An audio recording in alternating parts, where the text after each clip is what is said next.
इस वक्त हम खड़े हैं निमाड़ में, जो कि पश्चिम निमाड़ खरगोन जिला है, उसकी महेश्वर तहसील के एक छोटे से गांव कोदलाखेड़ी में खड़े हैं। और ये जो फील्ड है ये है गेहूं की सबसे चर्चित किस्म, और वो चर्चित भी इसलिए किस्म है क्योंकि इस किस्म का नाम ही है बीट द हीट, मतलब गर्मी को मात देने वाली एक किस्म है, जो कि डॉक्टर वाजीवीर यादव जी, जो कि नई दिल्ली के प्रिंसिपल साइंटिस्ट हैं IARI संस्थान नई दिल्ली में, उनके द्वारा इस वैरायटी को, इस किस्म को विकसित किया गया है। और न केवल ये वैरायटी बदलते हुए मौसम की कंडीशंस में, जबकि वाली भरते समय जब मौसम बढ़ता है, जैसे आज भी अपन देख रहे हैं कि हम यहाँ 28 जनवरी को खड़े हैं और दिन का टेम्परेचर 32 से 33 डिग्री जा रहा है, उस परिस्थिति में भी ये किस्म जो है वो बहुत शानदार प्रदर्शन इसका है। किसी भी प्रकार की कोई बीमारी नहीं है इसमें। जहाँ तक इसकी एग्रोनॉमी प्रैक्टिस की बात करें तो ये 30 अक्टूबर है, परंतु पानी लगाने में इसको 4 नवंबर आ गया था, तो अपन इसकी डेट ऑफ सोइंग जो है वो 4 नवंबर मान सकते हैं। और आज लगभग इस किस्म को 85 डेज 85 दिन पूरे कंप्लीट हो रहे हैं। और आप देख रहे हो कि इस वैरायटी में यूनिफॉर्मिलिटी है, साइज एक जैसा है, हाइट एक जैसी है, साथ में फुटाव बहुत ज्यादा है। अक्सर बहुत सारी किस्में हमने देखी है उसमें फुटाव तो आता है, परंतु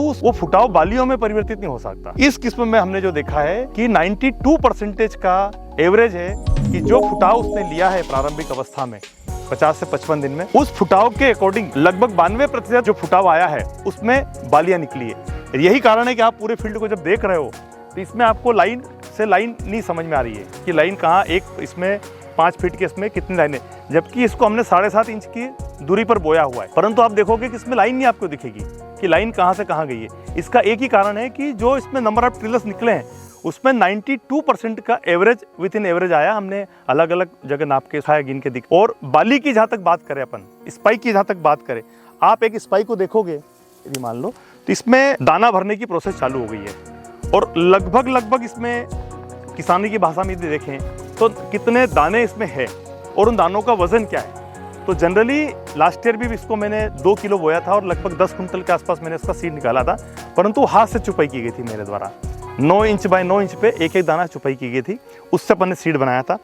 स्पाइक में जो दानों की जो संख्या है वो विद इन एवरेज 75 प्लस आ रही है इसमें। और मजेदार बात यह है कि चूंकि ये किस्म जो है वो गर्मी को सहन करने की क्षमता रखती है, गर्मी को बीट करती है, इसलिए इसके सभी दानों का जो आकार है वो एक जैसा आता है, वजन अच्छा बैठता है।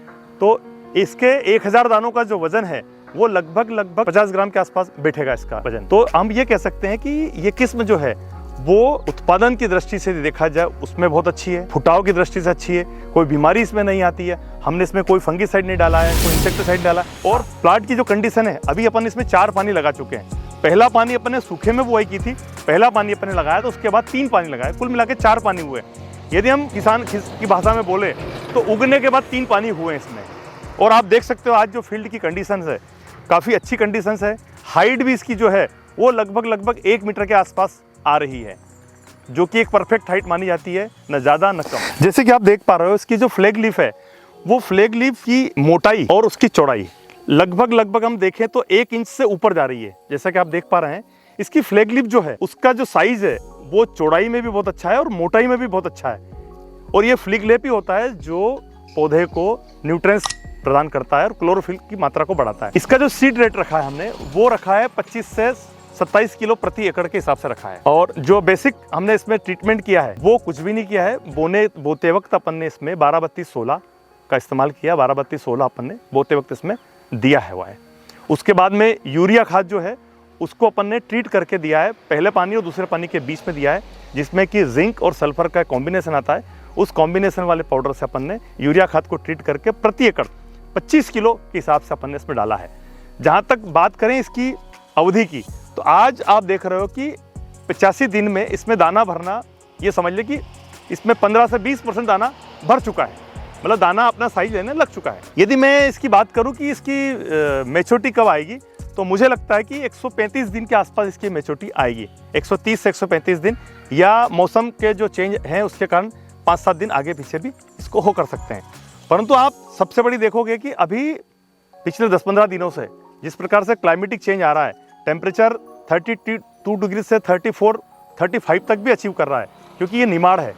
उस परिस्थिति में भी इसमें किसी भी प्रकार की बाली की स्टेज में, स्पाइक की स्टेज पे कोई रोग या बीमारी कुछ भी नहीं दिख रही है। और लगभग आज की कंडीशन में हम जब देख रहे हैं, इसको 85 डेज हुए हैं, ज़मीन थोड़ी सी हल्की है, एकदम बहुत हेवी ब्लैक सॉइल इसमें है नहीं है। जहाँ तक इसकी अप्रोक्सीमेटली हम जो कैलकुलेट कर रहे हैं कि भाई इसका क्या प्रोडक्शन आना चाहिए।